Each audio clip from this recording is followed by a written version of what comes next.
Welcome to RM biology. SMFWB 2024 documents verification এবং college verification কিন্তু কালকে। এবার সেই কলেজ ভেরিফিকেশনের জন্য ডকুমেন্টস কি কি লাগবে, বা বেসরকারি কলেজে যে এক্সট্রা যে ফিসটা হয় অর্থাৎ 20,000 টাকা দেওয়ার পর যে ফিসটা থাকে সেটা কি কালকে দিতে হবে। কালকে যদি ভেরিফিকেশনে না কেউ যায় তার অ্যাডমিশন বাতিল কিনা, বা অন্য কোনো কলেজে সেটা রেগুলার কলেজ হোক বা অন্য কোনো কোর্সে কেউ যদি ভর্তি থাকে, অনেকে রিপিটার ক্যান্ডিডেট আছে, তারা যদি ভর্তি থাকে তাদের কি কালকেই মাইগ্রেশন বা টিসি সার্টিফিকেট লাগবে কিনা। তো সমস্ত রকমের তথ্য তোমাদের মনে ভেরিফিকেশনের আগে যে যে প্রশ্নের উদ্রেক হয়েছে সমস্ত প্রশ্ন একটা ভিডিও মারফত পাবে। তাই ভিডিওটি শেষ পর্যন্ত দেখো। যারা চ্যানেল নতুন, চ্যানেলটি অবশ্যই করে সাবস্ক্রাইব করে দিও। তো সব থেকে প্রথমে আমরা দেখব যে কি কি ডকুমেন্টস লাগবে আর কটার সময় যেতে হবে। দেখো শুরুতেই লেখা আছে আর advise to report for joining their respective institution 10 AM। এটা আমি কিন্তু তোমাদের আগেও বলে দিয়েছিলাম যে অফিসিয়াল টাইম 10টা থেকে শুরু হয় সব কলেজ, অর্থাৎ 10টা থেকে তোমাদের সেখানে উপস্থিত হতে হবে। 10টা দিয়ে উপস্থিত হবে সেটা কিন্তু না, 10টার পরে গেলেও হবে, কিন্তু 10টার আগে গেলে হবে না, বন্ধ থাকবে, তোমার ওয়েট করতে হবে। তুমি 10টার পরে গেলে খোলা থাকছে, তুমি সেখানে ডাইরেক্ট ভেরিফিকেশন করাতে পারবে।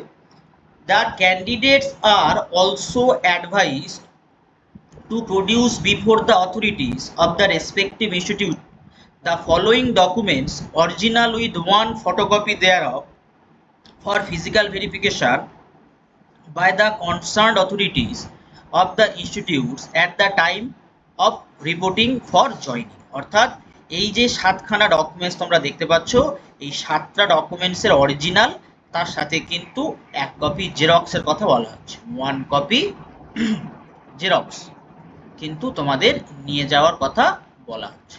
ঠিক আছে, এবারে এই যে ব্যাপারটা যে আমি ইনস্টিটিউশনে পৌঁছালাম, সেটা সরকারি বেসরকারি সমস্ত ইনস্টিটিউশন, ইনস্টিটিউশনের কোথায় যাব? ইনস্টিটিউশনের একটা একাডেমিক ডিপার্টমেন্ট হয়, একাডেমিক বিল্ডিং হয়, একাডেমিক বিল্ডিং, একাডেমিক বিল্ডিং। এই ভেরিফিকেশনগুলো ওই একাডেমিক বিল্ডিংয়েই হবে। ঠিক আছে, সেইখানে তুমি উপস্থিত হয়ে যে কাউকে জিজ্ঞেস করলে তোমাদের কিন্তু একাডেমিক বিল্ডিং কোথায় বলে দেবে। এবারে দেখো কি কি লাগছে। লাগছে তোমার অ্যাডমিট কার্ড, মাধ্যমিক এক্সামিনেশনের অ্যাডমিট কার্ড। কিসের জন্য? For verification of age. এখানে কিন্তু ডেট অফ বার্থ সার্টিফিকেটের কথা উল্লেখ নেই, অনেকে ক্যারি করতেও পারো এবং ক্যারি করা উচিত। অ্যাডমিট কার্ডের সাথে সাথে ডেট অফ বার্থ সার্টিফিকেটটা ক্যারি করা উচিত। আর কি লাগছে? মার্কশিট অফ হায়ার সেকেন্ডারি, অর্থাৎ এইচএস এর মার্কশিট বা 10+2 এক্সামিনেশনের মার্কশিট, বা হায়ার সেকেন্ডারির ইকুইভ্যালেন্ট কোনো এক্সামিনেশন দিয়ে তুমি যদি SMFWতে অংশগ্রহণ করো, সেই ইকুইভ্যালেন্ট এক্সামিনেশনের মার্কশিট। এটা লাগছে কিসের জন্য? মার্ক প্রুফ, মার্কস প্রুফের জন্য লাগছে। আগেরটা যেমন তোমার এজ প্রুফের জন্য, এটা কিন্তু মার্কস প্রুফের জন্য। কাউন্সেলিং সিট অ্যালটমেন্ট কার্ড প্রত্যেকের কাছেই আছে। SMFWB rank card, registration data, verification form, এটা valid caste certificate if allotted in ST, SC, OBCA, OBCB আর EWS, যাদের ক্যাটাগরিতে যারা অ্যালোটেড তাদের জন্য। Valid disability certificate for PH, অর্থাৎ যে নোটিফিকেশনটা আপলোড করা হয়েছিল যে PH ক্যান্ডিডেটদের পার্টিকুলার একটা ক্যাম্প করা হবে, সেই সার্টিফিকেটটা কিন্তু লাগবে। Medical certificate of fitness from registered medical practitioner, আশা করি প্রত্যেকেই করে নিয়েছো আমার দেওয়া ফরম্যাটে। Character certificate 1 copy current as far as practisable বা প্র্যাকটিকেবল। এই পার্টিকুলার জায়গাটা যে ক্যারেক্টার সার্টিফিকেটটা, অনেকে টিসি সার্টিফিকেট দিয়ে চালাতে চাইছো, এটা কিন্তু হবে না। টিসি সার্টিফিকেট ক্যারেক্টার সার্টিফিকেট কিন্তু সেম না। School living certificate, school living সার্টিফিকেটটা ক্যারেক্টার সার্টিফিকেট হিসেবে চলতে পারে, অসুবিধা কিছু যদি তুমি স্কুল থেকে নাও। তাছাড়া যে ফরম্যাটটা দেওয়া রয়েছে আমার চ্যানেলে সেটাও ব্যবহার করতে পারো। লাস্ট কয়েক বছর আমার সমস্ত ছাত্রছাত্রী ওই ফরম্যাটটাই ব্যবহার করেছে। তাহলে তোমাদের এই কটা ডকুমেন্টস নিয়ে যেতে হচ্ছে, সঙ্গে এগুলোর কিন্তু 1 কপি করে জেরক্স অবশ্যই করে নিয়ে যাবে। এবারে দেখো এই যে ব্যাপারটা হচ্ছে সিট অ্যালটমেন্ট কার্ডটা কোনটা? সিট অ্যালটমেন্ট কার্ড, এইটা হচ্ছে সিট অ্যালটমেন্ট কার্ড বা সিট অ্যালটমেন্ট লেটার। যেমন দেখো লেখা আছে Diamond Harbour government medical college and hospital, Diamond Harbour, allotted course name. এইটা হচ্ছে তোমার অ্যালটমেন্ট লেটার, ওটার উপরে লেখাও আছে প্রভিশনাল অ্যালটমেন্ট লেটার। আর এর সঙ্গে আরেকটা তোমার পার্সোনাল ডিটেলস দিয়েছিল এসএমএফডব্লিউবি অফলাইন কাউন্সিলিং এর সময়, ওইটা কিন্তু তোমার রেজিস্ট্রেশন ডাটা আর ভেরিফিকেশন ফর্ম, এটা কিন্তু নিয়ে যেতে হবে।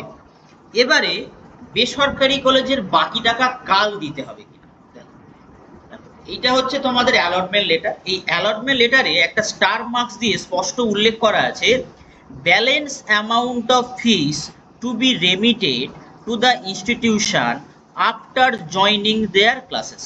তাহলে ক্লাসে জয়নিং করার পর তবেই তোমাকে কি করতে হবে, টাকাটা দিতে হবে। সাপোজ ধরে নাও তুমি একটা বেসরকারি ইনস্টিটিউশনে পেয়ে, ওখানে লেখাই আছে for affiliated private institute only, এটা কিন্তু প্রাইভেট ইনস্টিটিউশনের জন্যই অ্যাপ্লিকেবল, প্রাইভেটের জন্য। যেগুলো গভর্নমেন্ট কলেজ, গভর্নমেন্ট যে মেডিকেল কলেজ বা যে ইএসআই কলেজগুলো আছে ওগুলোর জন্য কিন্তু এগুলো অ্যাপ্লিকেবল না। অ্যাপ্লিকেবল কোনগুলোর জন্য, প্রাইভেট কলেজের জন্য। এবার দেখো তুমি কত টাকা দিয়েছো, তুমি 20,000 টাকা দিয়েছো, প্লাস কত টাকা দিয়েছো, 800 টাকা দিয়েছো, কিসের জন্য, রেজিস্ট্রেশনের জন্য। আর এটা কি দিয়েছো, ফিস। এবার কোনো বেসরকারি কলেজে ধরো ফিস ধরে নাও 45,000 টাকা ফার্স্ট ইয়ারে, অর্থাৎ তোমার রেগুলার যে কোর্সের ফার্স্ট ইয়ারে 45,000 টাকা ফিস, তাহলে তোমার কত টাকা ব্যালেন্স থাকলো, 25,000 টাকা তোমাকে ব্যালেন্স থাকলো। এই 25,000 টাকাটা তোমাকে কাল দিতে হবে না, কালকে থেকে তোমাদের ক্লাস শুরু হচ্ছে না। কালকে জাস্ট তোমাদের কি হবে, কালকে তোমাদের ভেরিফিকেশন হবে। তোমাদের ভেরিফিকেশন হওয়ার পর তোমরা বাড়ি চলে আসবে, কিচ্ছু হবে না। কালকে ক্লাসও শুরু হবে না, তোমাদের রোস্টারও দেয়া হবে না, অর্থাৎ তোমাদের ডিউটির টাইমিং, ক্লাসের টাইমিং, এগুলো কালকে কিচ্ছু দেয়া হবে না। কালকে বলে দেয়া হবে যে কবে তোমাদেরকে যেতে হবে। তো কালকে তোমাদের 25,000 টাকা কিন্তু দিতে হচ্ছে না, বা 25,000 টাকা বা যে ইনস্টিটিউশনে, যে প্রাইভেট ইনস্টিটিউশনে যে ভর্তি হয়েছে সেখানে যে ক টাকা প্রয়োজন সেটা ক টাকা কিন্তু কালকে দিতে হচ্ছে না, এটা নিয়ে ভয় পাওয়ার কিছু নেই।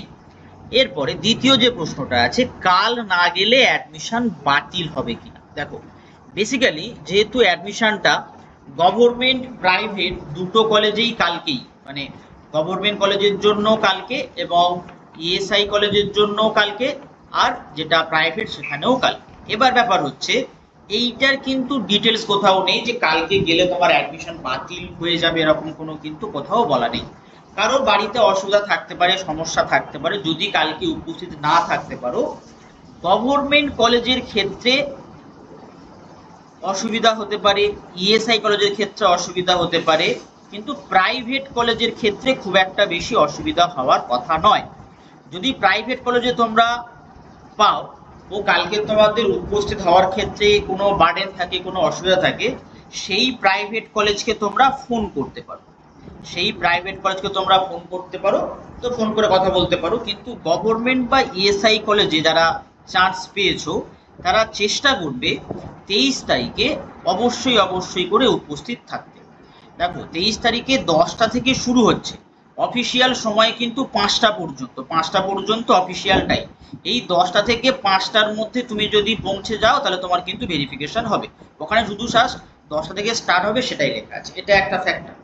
আর একটা ফ্যাক্টর হচ্ছে, আর একটা যেটা প্রশ্ন প্রত্যেকেরই, অন্য কলেজে ভর্তি থাকলে মাইগ্রেশন বা টিসি সার্টিফিকেট কালকেই লাগবে কিনা। দেখো বেসিক্যালি যদি মাইগ্রেশন বা টিসি সার্টিফিকেট লাগতো তাহলে কিন্তু এই যে ডকুমেন্টসগুলো বলা আছে এই ডকুমেন্টসে কিন্তু উল্লেখ থাকতো এবং তার পাশে লেখা থাকতো অ্যাজ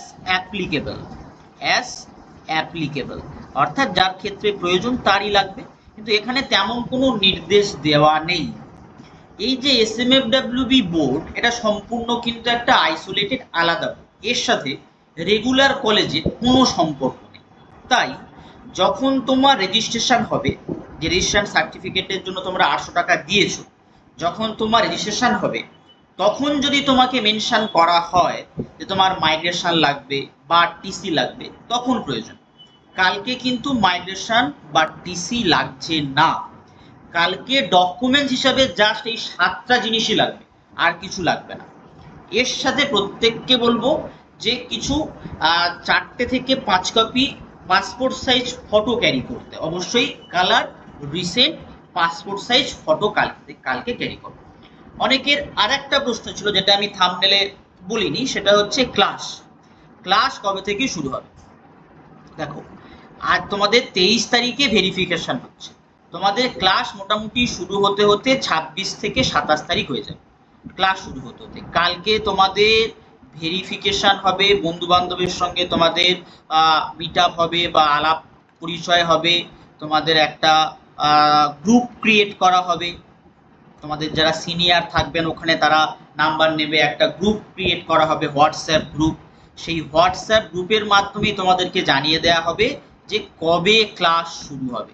সেই ক্লাসটা মোটামুটি ধরে নাও 26-27 তারিখের দিকে শুরু হতে পারে। তো এটা আনঅফিসিয়াল, 26-27 তারিখের দিকে ক্লাসটা শুরু হতে পারে, কালকে ক্লাস শুরু হবে না। এবং কালকে থেকে তোমাদের কিন্তু শুধুমাত্র ভেরিফিকেশন, আর অন্য কিছুই নয়। তো ভিডিওটি এই পর্যন্ত। যারা চ্যানেল নতুন, চ্যানেল সাবস্ক্রাইব করে নিও এবং বেল বাটনটি বাজিয়ে দিও।